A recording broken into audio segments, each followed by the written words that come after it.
Okay, let's talk about perception. There is Huxley's book about perception, and there is a like in general, yeah. When we talk about perception, it's like the way how each person see the world, right? So, and like in general, if we talk about background, he was like a philosopher, psychologist.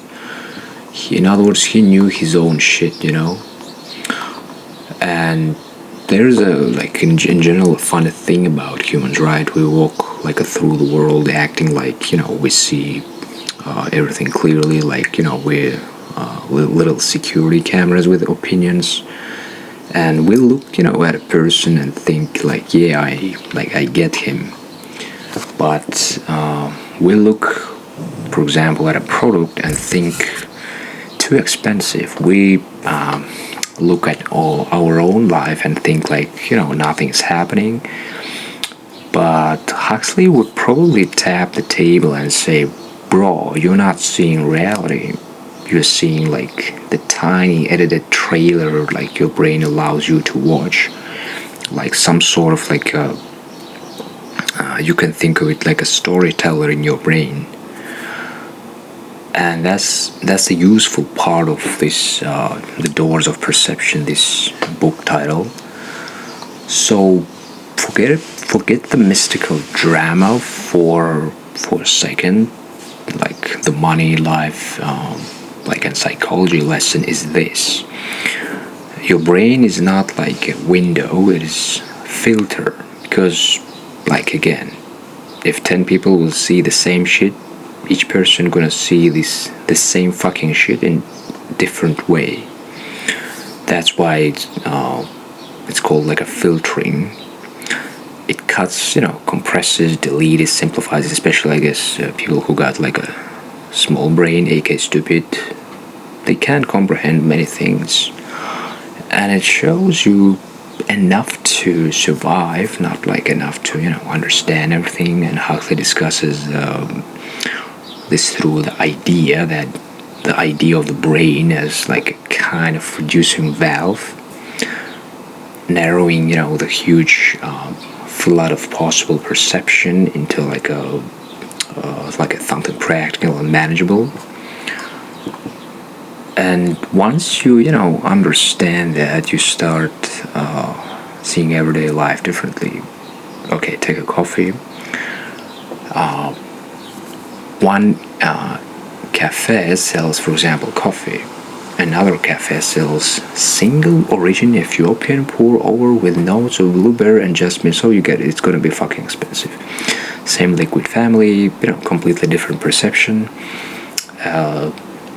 And one feels like a fuel, the other feels like a small ritual for people who secretly think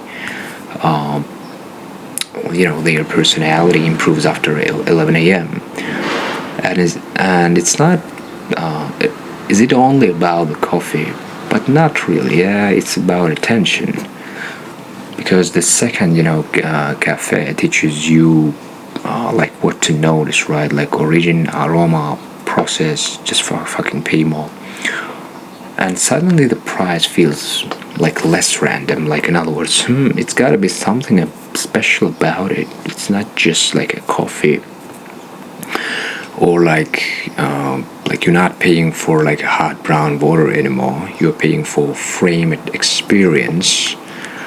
And that is Huxley's in general like a business clothes, like a change perception and value changes. Or like for example, think about like a real estate, right? For example, a bad agent says like this apartment is like 42 square meters.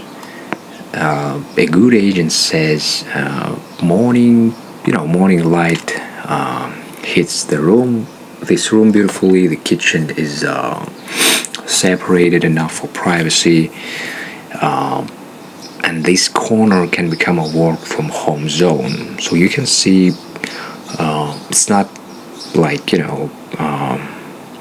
dry, boring, just like a facts-based message, but it's more like also emotional. So it's tapped to your emotion, not just logic. And in general, you gotta keep in mind one of the golden rules, that in order to convince better someone, try to tap to their emotions, not logic, because emotional part of our brain works much faster.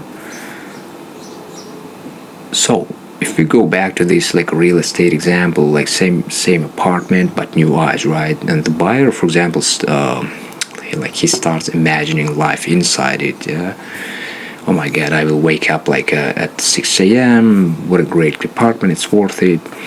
Or like, coffee on the table, laptop like near the window, quiet Sunday, maybe, a plan that dies in like 3 weeks because ambition is stronger than discipline. But the point is that the agent didn't change the walls, right? Because it's, again, the same fucking apartment you can offer in like whatever 10 different ways. And the agent changed what the buyer noticed. In other words, he was guiding his own like future, like a customer's perception, what kind of like a signals he's sending to him or her. And that is the profit, because people pay more when they can perceive more value. Because in order to pay, or especially pay more, people before make a decision in their brain, that they say to themselves like, yeah, it's fucking worth it. And now apply this to content, for example, that most creators fail because they describe the topic, not the hidden like a feeling behind the topic. For example, a weak video title says how to save money, or like a stronger one could say like why your salary, for example, disappears even when you don't buy anything expensive. And that second title opens a door, and it names the private frustration people already feel, but haven't clearly explained. And the viewer thinks in a way like, wait, that's literally me.